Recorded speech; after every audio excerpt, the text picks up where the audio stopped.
En la hora de la verdad, el invitado del día. Presenta Colsubsidio, con todo lo que te mereces.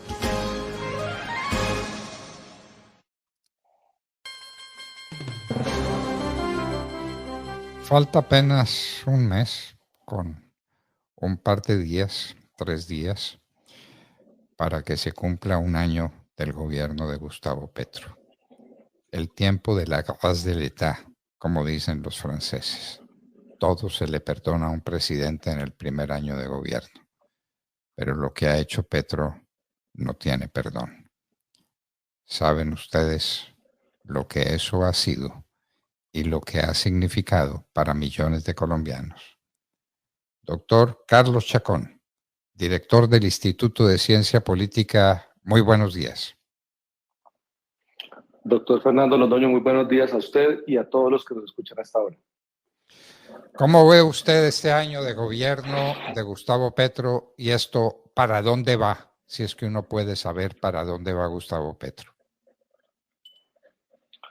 Pues el primer año uno lo puede caracterizar especialmente por la incertidumbre que se ha generado en el país en todos los aspectos, especialmente respecto a las reformas que se han presentado, que se han tramitado, algunas de las cuales no hay que olvidarnos que pasaron, como la tributaria, la paz total, el plan de desarrollo, y otras que siguen ahí en el Congreso, que el gobierno insiste en seguir tramitando a pesar de que en su momento se hundieron, como suele decirse, como es el caso de la reforma laboral, otras que siguen pues su trámite normal como la pensional y la de salud, la reforma agraria, ahora van a meter el código minero, en fin, una serie de reformas para cambiar totalmente la estructura, el modelo económico y el modelo de Estado que tenemos, que si bien no es perfecto y que por supuesto en muchos de esos sectores se necesitan ajustes y cambios, pues no son específicamente los que está proponiendo el gobierno. Eso ha generado mucha incertidumbre, lo vemos con una falta de gobernabilidad, que por supuesto no es nueva. Los gobiernos se enfrentan crisis de gobernabilidad, pero esto es una situación bastante particular, ¿no? Ver que un gobierno arranca con una gobernabilidad con los partidos tradicionales, es el gobierno el que rompe con esos partidos, empieza a instrumentalizar el discurso, que es lo que hemos visto como los balconazos, para llamar a la gente a las calles, para cuestionar y estigmatizar a todos los que critiquen sus reformas, al tiempo que habla de diálogo, ¿no? Eso es bastante particular lo que hemos estado viendo también en los últimos meses. Un presidente que en ciertas alocuciones habla de diálogo y en otras estigmatiza a los que no están de acuerdo con él, llámense partidos de oposición, llámense sectores de la sociedad civil, sean empresarios, etcétera. Y básicamente lo que hemos visto, doctor Londoño, entonces es que es un estilo de gobernabilidad con la gente en la calle, amenazando pues con revoluciones, atacando la institucionalidad, desconociendo las instituciones, los canales institucionales que existen. Básicamente parece que sigue en campaña y eso genera pues por supuesto mucha incertidumbre, preocupa la institucionalidad en muchos sentidos. Lo que estamos viendo también recientemente con esta creación del Ministerio de la Igualdad, que hasta el propio exministro Ocampo, quien fue parte de su gabinete, la cuestiona. El tema de los ministerios, a quienes ha puesto a cargo de los ministerios, entidades del Estado que es la hora y no tienen titulares, tienen personas pues responsables directas a cargo.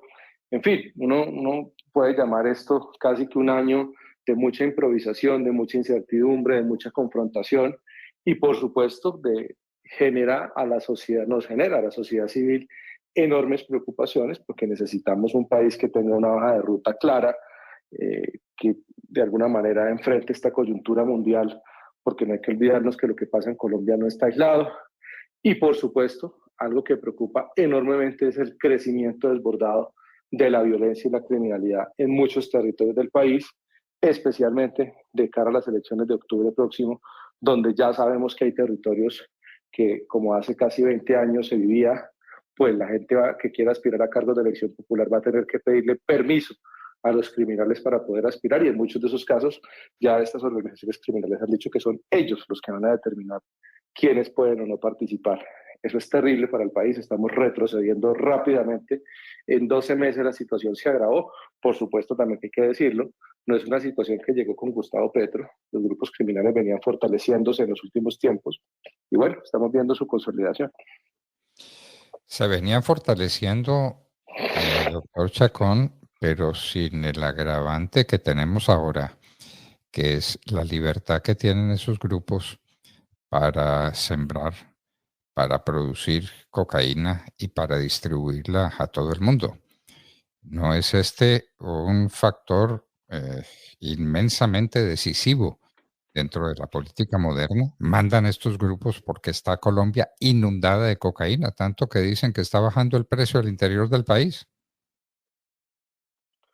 Así es, y de minería ilegal o de extracción ilícita de minerales, para ser más precisos.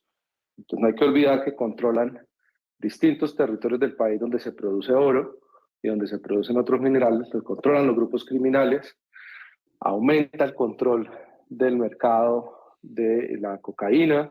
Efectivamente, según analistas y expertos, pues ha venido bajando el precio porque hay una sobreoferta del producto.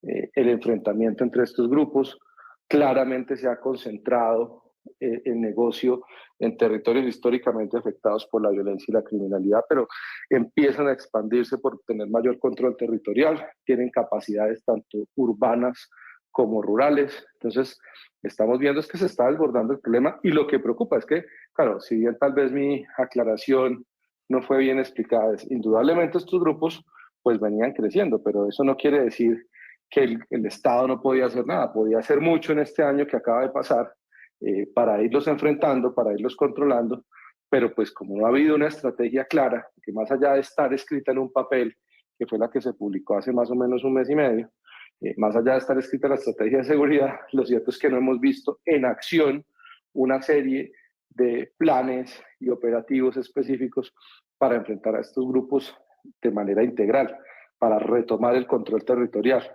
Lo que estamos viendo en muchos municipios del país con grupos armados ilegales criminales controlando el territorio, haciendo presencia incluso hasta en colegios, pues es inaceptable. Y uno lo que esperaría es todo un plan de acción del gobierno nacional para usar a las fuerzas militares para retomar ese control territorial, pero no se está viendo. Entonces, por un lado, crecen las economías ilícitas sin ningún control, crece la presencia de los grupos y uno no ve una hoja de ruta clara por parte del gobierno, de los responsables de la política, para enfrentarlos de forma definitiva, a la par que lo sienta a negociar. Es que nadie es enemigo de la paz, ni nadie es enemigo de las negociaciones.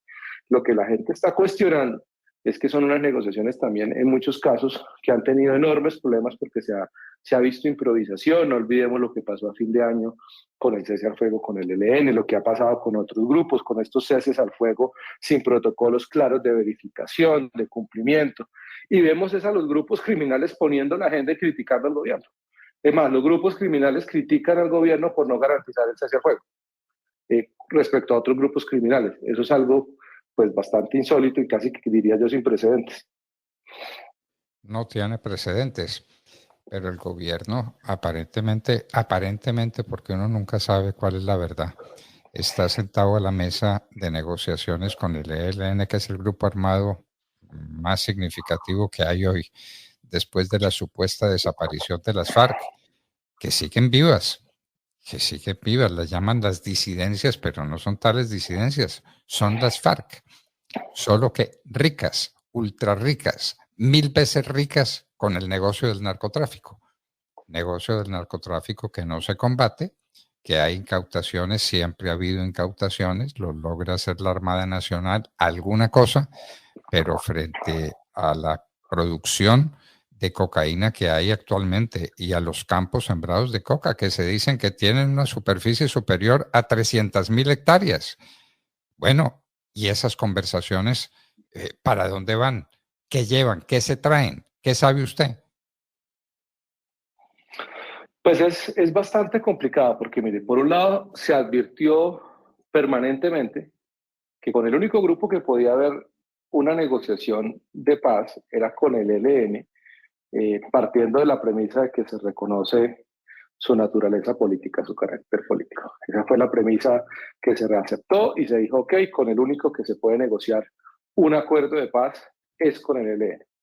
Con los otros grupos se dijo durante el trámite de la ley de paz total, de manera clara desde muchos sectores, corresponde sometimiento a la justicia o diálogos de paz. ¿Qué pasó? Que la ley de paz total, el artículo que establece cuáles son los tipos de negociaciones, es tan ambiguo, doctor Londoño, que si usted lo lee, usted no sabe al final del día qué es aplicable a qué.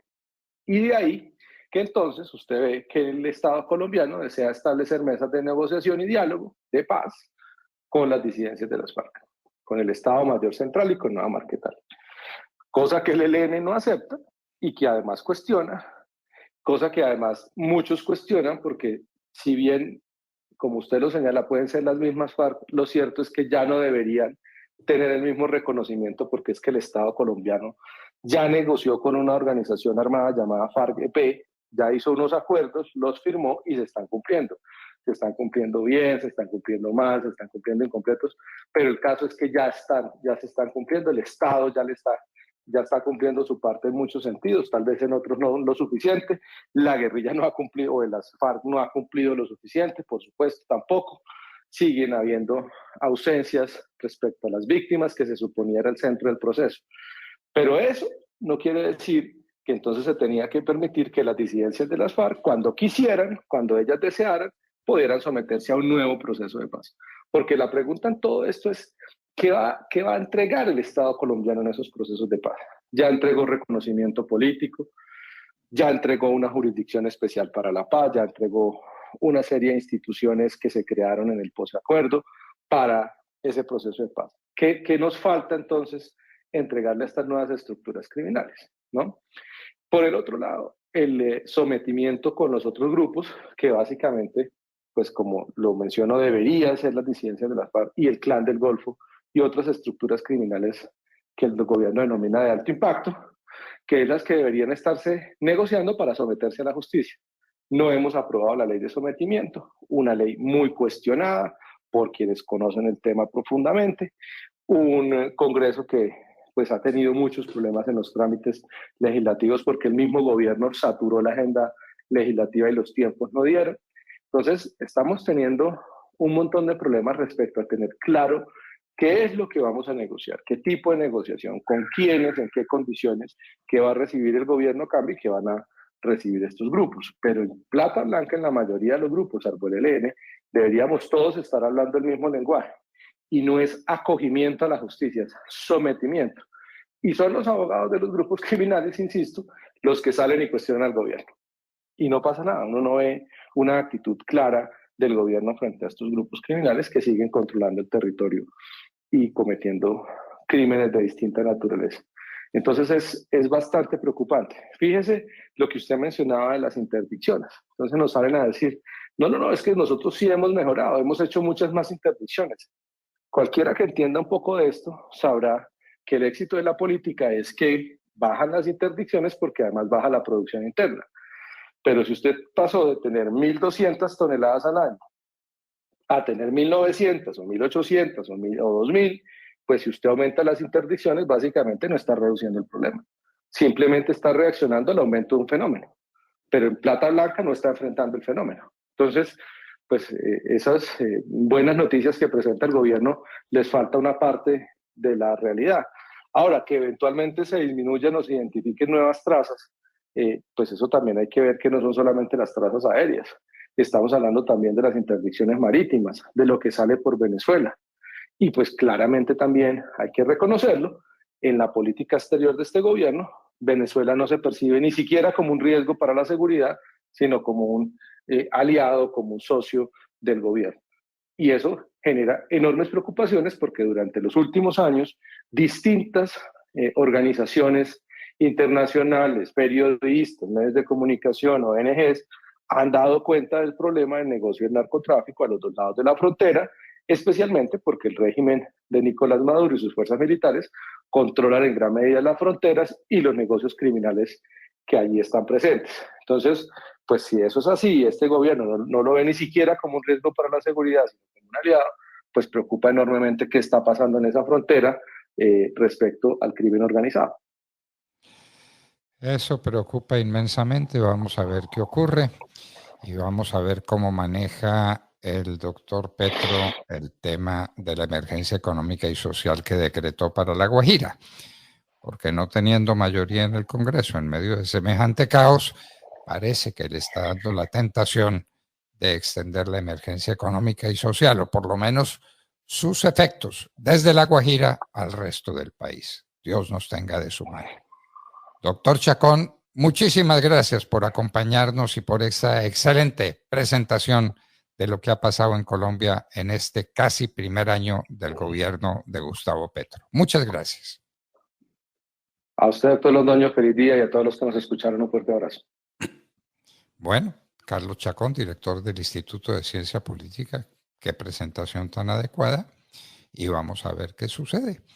Ya terminó este puente, nos queda una fiesta más el 20 de julio y después viene el 7 de agosto y después el 15 de agosto, pero hay que entrar de lleno en el terreno de las grandes soluciones a los graves problemas del país. El país no da espera, que no sea